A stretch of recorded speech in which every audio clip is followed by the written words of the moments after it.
प्रेक्षकांनो finally शशांकला कळलंय की हे बाळ त्याचं आहे, ते कसं हे बघा आणि थोडासाही व्हिडिओ स्किप करू नका. अतिशय सुंदर दाखवलंय आज. दादा काका म्हणत असतात सगळ्यांनी शांत राहा, कुठे कोणी शोधायला जाऊ नका. पण सुमी म्हणते मी काही शांत बसणार नाहीये. निखिल तुम्ही आत्ताच्या आत्ता पोलिसांना फोन करा आणि बोलावून घ्या इथे.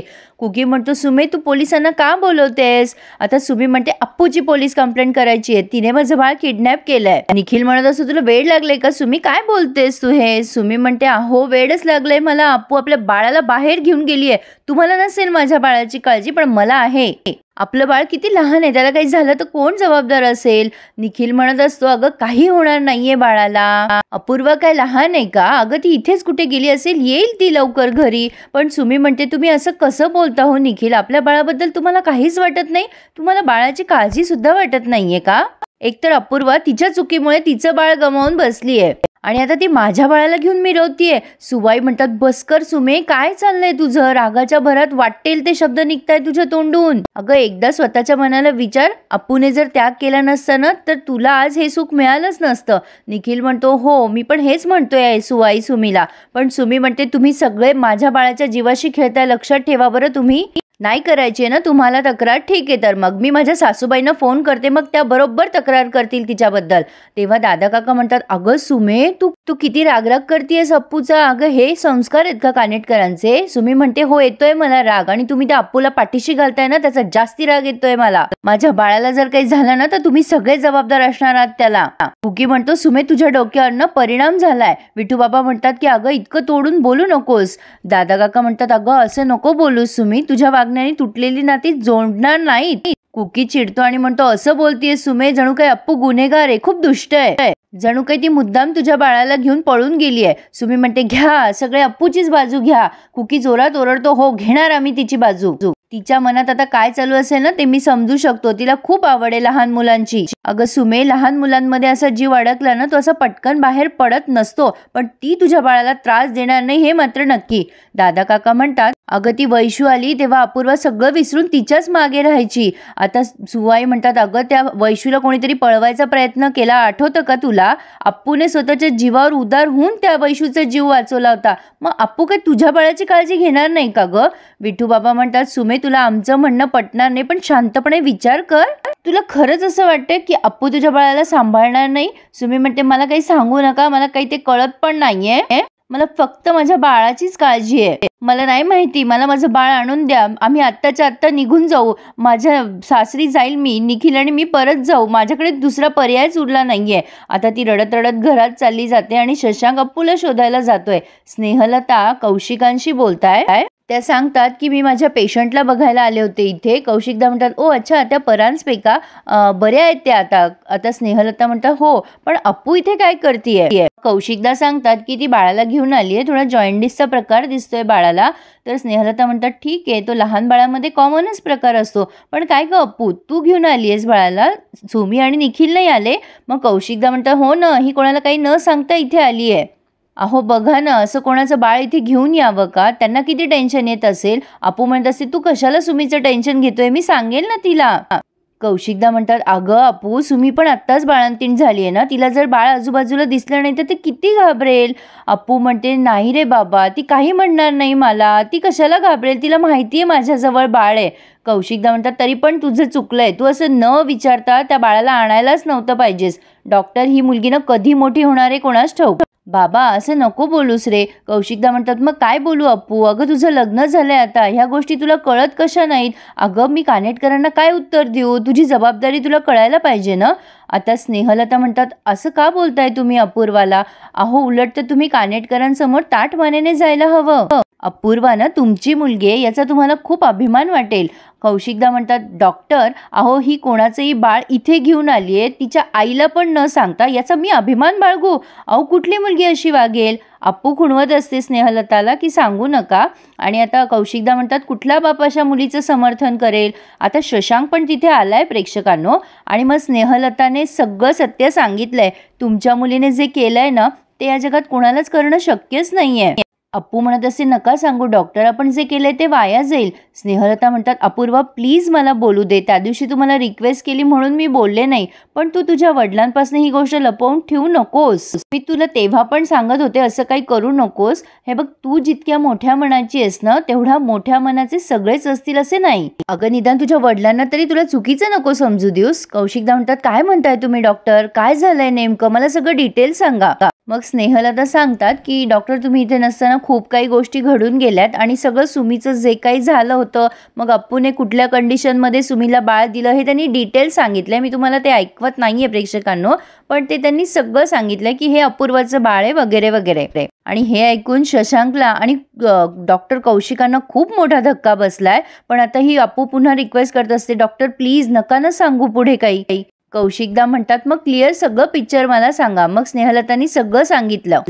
पण हे सगळं ऐकून मात्र तिकडे शशांकच्या डोळ्यात पाणी आलंय. कौशिकदा म्हणतात, बाळ अप्पू, तू सुमीसाठी तुझं बाळ देऊन टाकलं. अप्पू कौशिकदांना म्हणते की सुमी खूप नाजूक मनाची आहे, तिला हा धक्का सहन नसता झाला रे बाबा, आणि काही झालं असतं तर. आणि डॉक्टर म्हटले होते निखिल दादांना की सुमी प्रेग्नेंट नाही होऊ शकणार कधीच. मग निखिल दादा पण खूप रडत होता रे. शशांकला तर कळतच नाहीये की काय रिएक्शन द्यावी, पण अजून अप्पूला माहिती नाहीये तिथे शशांक उभा आहे म्हणून. अप्पू म्हणत असते, अरे बाबा, माझं बाळ माझ्या समोरच तर लहानाचं मोठं होणार होतं ना, त्याला सुमीने सांभाळलं काय की मी सांभाळलं काय, एकच आहे ना. बाळ समोरच होतं की माझ्या, मग मला सॅड असण्याचा प्रश्नच नव्हता. अप्पू आता कौशिकदांना रिक्वेस्ट करते की बाबा प्लीज कोणाला काही सांगू नकोस. कौशिकदा विचारता, शशांकला माहितीये का यातलं सगळं. अप्पू म्हणते, त्याला मी कॉल केला होता रे बाबा, पण नेमका तो फोन माझ्याजवळच विसरून गेला होता. सुमी कधी पण शुद्धीवर येणार होती रे, नव्हता रे वेळ माझ्याकडे, त्यामुळे खडूसला सांगायची योग्य वेळ माझ्याकडे अजूनही आलीच नाहीये. मग कौशिकदा तिला जवळ घेतात आणि म्हणतात, बाळा, मला कळत नाहीये तुझ्यावर रागवू की तुझं कौतुक करू, कोणी असं एवढा त्याग करू शकतं का बाळा. अप्पू म्हणते, बाबा, अरे माझ्या जागी माझ्या कानेटकर फॅमिलीमधलं कोणीही असतं ना तर त्यांनी तेच केलं असतं. दादा काका नेहमी सांगतो, आपला आनंद जर आपण दुसऱ्यासोबत शेअर केला ना तर तो दुपटीने आपल्याकडे येतो. अरे बाबा बघ ना, आधी बाळाला एकच आई होती, आता 2-2 आई आहेत की तिच्यासाठी. स्नेहलता म्हणतात, तुमची मुलगी फार गुणी आहे डॉक्टर, मी तेव्हाच मनातल्या मनात ना तिला सेल्यूट केला होता. आत्ता मला कळतंय की कानेटकर कुटुंबियाचं हिच्यावर एवढं प्रेम काय आहे. आता अप्पू म्हणते, बाबा नाही ना सांगणार तू कोणाला. कौशिकदा म्हणतात, हे बघ, नाही सांगणार बाळा. हे बाळ सुमीला देण्यात तुला जो आनंद आणि समाधान मिळतंय ना त्यातच सगळं आलं. मग अप्पू म्हणते, बाबा तुझा फोन देतोस का जरा, मी खडूसला कॉल करते, मी इकडे आलीये म्हणून. आणि मग कौशिकदा अप्पूला फोन देतायत. अप्पू कॉल लावते तर रिंग तिथेच वाजते आणि शशांक तिच्या समोर येऊन उभा राहतो. अप्पू जरा घाबरते, याने ऐकलं असेल की काय म्हणून, आणि कौशिकदांकडे बघायला लागते. तेवढ्यात त्या सिस्टर येऊन बाळाला देत आहेत अप्पू जवळ, आणि शशांक बाळाला बघून त्याच्या डोळ्यात पाणी आलंय. अप्पू त्याच्याकडे बघतच राहते. आता इथपर्यंत अप्पूला माहिती नाहीये की शशांकला सत्य कळलंय.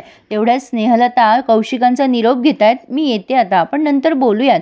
अप्पू म्हणते, खडूस सॉरी, अरे बाळाला बरं नव्हतं ना म्हणून मी हिला इथे घेऊन आलीये. हिला बरं नाहीये रे, सगळे काळजी करतायत का. शशांक म्हणतो, ते राहू दे सगळं, पण हे बाळ आपलंय. आता अप्पू कौशिकांकडे बघते. कौशिक म्हणतात, हे बघ अपूर्वा, आता मी काही बोलू शकत नाही, शशांकला पूर्ण अधिकार आहे तुला प्रश्न विचारण्याचा. तेवढ्या सुवाईचा फोन आलाय कौशिकांना. अप्पू कौशिकांना गळ घालते की बाबा प्लीज सुवाईला काही सांगू नकोस, मी इथे आलीये हे विचारायला कॉल आला असेल तुला. आता हे कौशिक म्हणतात, अरे बाळा, पण तू किती दिवस हे सत्य लपवणार आहेस, आज ना उद्या तुला सांगावंच लागेल ना. अप्पू म्हणते, बाबा ती योग्य वेळ आली ना की आपण बघूयात, आता नको रे, सुमीची तब्येत बरी नाहीये अजून. अरे जर सगळं व्यवस्थित चाललं असेल तर ही गोष्ट कशाला कोणाला कळू द्यायची आहे. हे बघ, नको बोलूस बाबा कोणाकडे, तुला माझी शपथ आहे. कौशिकदा ठीक आहे असं म्हणतात आणि फोनवर बोलायसाठी बाहेर जातात. आता शशांक खूप भावूक झालेला असतो, तो रडतोय आणि म्हणतोय, अपूर्वा ही आपली मुलगी आहे का ग. आणि इकडे मात्र सुमीचे रडून रडून हाल झालेत.